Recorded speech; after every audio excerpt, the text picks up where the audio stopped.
నేను doctor Anand Kumar Vaggu, consultant dermatologist, aesthetic physician and hair transplantation surgeon, KIMS hospital, minster road, Secunderabad. నా యొక్క clinic వచ్చేసి Kachiguda railway స్టేషన్కి దగ్గరలో ఉన్నటువంటి బర్కత్పురాలో కింది అడ్రస్లో కలదు. సోరియాసిస్ ఉన్నటువంటి వాళ్ళకి చాలా సందేహాలు ఉంటాయి. ముఖ్యంగా ఫుడ్ విషయానికి వస్తే ఏ ఫుడ్ తీసుకోవాలి, ఏ ఫుడ్ తీసుకోరాదు. అలాంటి వాళ్ళ కోసం, ముఖ్యంగా సోరియాసిస్ ఉన్నటువంటి పేషెంట్స్ కోసం ఏ ఫుడ్ తీసుకోవాలి, ఏ ఫుడ్ తీసుకోకూడదు, అవాయిడ్ చేయాల్సినటువంటి ఫుడ్ విషయానికి వస్తే రెడ్ మీట్ వలన ఈ యొక్క ఇన్ఫ్లమేషన్ పెరిగేటువంటి అవకాశం అధికంగా ఉంటుంది. కనుక రెడ్ మీట్ని సోరియాసిస్ పేషెంట్స్ అవాయిడ్ చేస్తే చాలా మంచిది. అంతేకాకుండా ప్రాసెస్డ్ ఫుడ్, దీనిలో high trans fats, sodiums, added sugars ఉంటాయి కనుక ప్రాసెస్డ్ చేసేటువంటి ఫుడ్ను కూడా తగ్గిస్తే చాలా మంచిది. ఎందుకంటే వాటి వల్ల కూడా ఇక ఇన్ఫ్లమేషన్ పెరిగేటువంటి అవకాశం ఉంటుంది. తర్వాత రిఫైన్డ్ కార్బోహైడ్రేట్స్ అంటే వైట్ బ్రెడ్ కావచ్చు, పాస్తా కావచ్చు, పేస్ట్రీస్ కావచ్చు, ఇవన్నీ కూడా రిఫైన్డ్ కార్బోహైడ్రేట్స్ కిందకి వస్తాయి. నైట్ షేడ్స్ అంటే ఇది అందరిలో కాదు, కొందరు పీపుల్ను నైట్ షేడ్స్ తీసుకున్నప్పుడు, ఎందుకంటే ఈ యొక్క నైట్ షేడ్స్లో అనేటువంటి ఒక ప్లాంట్స్ అనమాట, ఇది ఆల్కలాయిడ్స్ అధికంగా ఉంటుంది. ఈ ప్లాంట్స్ విషయానికి వస్తే పొటాటోస్ కావచ్చు, టమాటోస్ కావచ్చు, ఎగ్ ప్లాంట్స్, వంకాయలు కావచ్చు, తర్వాత క్యాప్సికమ్, బెల్ పెప్పర్ అంటాం కదా, అంటే కూర ఆర్ గొడుగు మిరప అంటాం కదా, దానిలో కూడా ఈ యొక్క ఆల్కలాయిడ్స్ ఉండడం చేత అందరిలో కాకుండా కొందరిలో ఈ యొక్క సోరియాసిస్ పెరిగేటువంటి అవకాశాలు ఉంటాయి. సో అలాంటి వాళ్ళు అవాయిడ్ చేస్తే మంచిది. తర్వాత గ్లూటెన్, వీట్ కానీ రై కానీ కూడా అవాయిడ్ చేస్తే మంచిది. వాటి వల్ల ఇన్ఫ్లమేషన్ పెరిగేటువంటి అవకాశం ఉంటుంది. తర్వాత అన్నిటికంటే ముఖ్యమైనటువంటి విషయము, సోరియాసిస్ ఉన్నటువంటి పేషెంట్స్ ఆల్కహాల్ కూడా అవాయిడ్ చేస్తే మంచిది. తర్వాత నైట్ షేడ్స్లో టొబాకో కూడా నైట్ షేడ్స్ కిందకి వస్తుంది. ఈ యొక్క టొబాకో కూడా అవాయిడ్ చేస్తే మంచిది.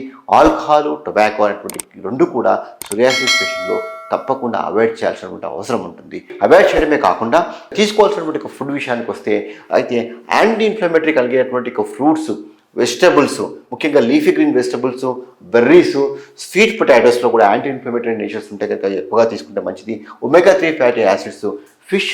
చాలామంది సోరియాసిస్ పేషెంట్స్ నేను చూశాను, ఒకసారి సోరియాసిస్ వస్తే ఆ యొక్క స్కేల్స్ కూడా ఫిష్ స్కేల్స్ మాదిరిగా ఉంటాయి కనుక ఫిష్ని అవాయిడ్ చేయడం చేస్తూ ఉంటారు. కానీ ఒమేగా 3 ఫ్యాటీ యాసిడ్స్ ఉంటే కనుక సోరియాసిస్ పేషెంట్స్ ఈ యొక్క ఫిష్ తీసుకుంటే చాలా మంచిది. ఫిష్ కానీ, ఫిష్ ఆయిల్ కానీ, దీనివల్ల ఏమవుతుందంటే వాళ్ళకి ఇన్ఫ్లమేషన్ తగ్గేసి సోరియాసిస్ కూడా కంట్రోల్ అయ్యేటువంటి అవకాశాలు అధికంగా ఉంటాయి. ఇవే కాకుండా flax seeds, chia seeds, walnuts, almonds, ఇవన్నింటిలో కూడా ఒమేగా 3 ఫ్యాటీ యాసిడ్స్ అధికంగా ఉంటాయి. ఇంతేకాకుండా సోరియాసిస్ పేషెంట్స్ ముఖ్యంగా లీన్ ప్రోటీన్ అంటే ఏంటంటే దీని లోపల ఫ్యాట్ తక్కువగా ఉంటుంది, ప్రోటీన్ అధికంగా ఉంటుంది. స్కిన్లెస్ చికెన్ బ్రెస్ట్, తర్వాత ఫిష్, ఎగ్, తర్వాత lean cuts of meat, low fat dairy products like green yogurt, cottage cheese, skimmed milk, వీటన్నిటిలో కూడా ఫ్యాట్ తక్కువగా ఉంటుంది, ప్రోటీన్ అధికంగా ఉంటుంది.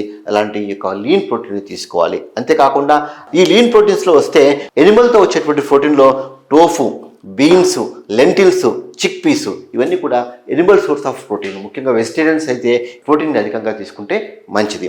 అంతేకాకుండా యాంటీ ఆక్సిడెంట్స్కి వస్తే బెర్రీస్ కావచ్చు, కొన్ని vegetables, spices like turmeric and ginger వల్ల కూడా యాంటీ ఆక్సిడెంట్స్ అధికంగా వచ్చేటువంటి అవకాశాలు ఉంటాయి కనుక అవి కూడా కొంచెం ఎక్కువగా తీసుకుంటే మంచిది. ముఖ్యంగా వైటమిన్స్లో వచ్చేసి వైటమిన్ ఏ, క్యారెట్, తర్వాత వైటమిన్ డిలో వచ్చేసి సన్లైట్తో పాటు మష్రూమ్స్లో కావచ్చు, ఫిష్లో కావచ్చు వైటమిన్ డి అధికంగా ఉంటుంది. తర్వాత ఓల్ గ్రెయిన్స్, ప్రాసెస్డ్ గ్రెయిన్స్ కంటే ఓల్ గ్రెయిన్స్ లోపల ఫైబర్ కానీ, న్యూట్రియంట్స్ కానీ అధికంగా ఉంటాయి కనుక ఈ యొక్క ఓల్ గ్రెయిన్స్ తీసుకుంటే ఈ యొక్క సోరియాసిస్ పేషెంట్లో చాలా ఉపయోగంగా ఉంటుంది. ముఖ్యంగా చెప్పాలంటే రైస్ కానీ, ఓట్స్ కానీ ఈ యొక్క ఓల్ గ్రెయిన్స్ తీసుకోవాలి.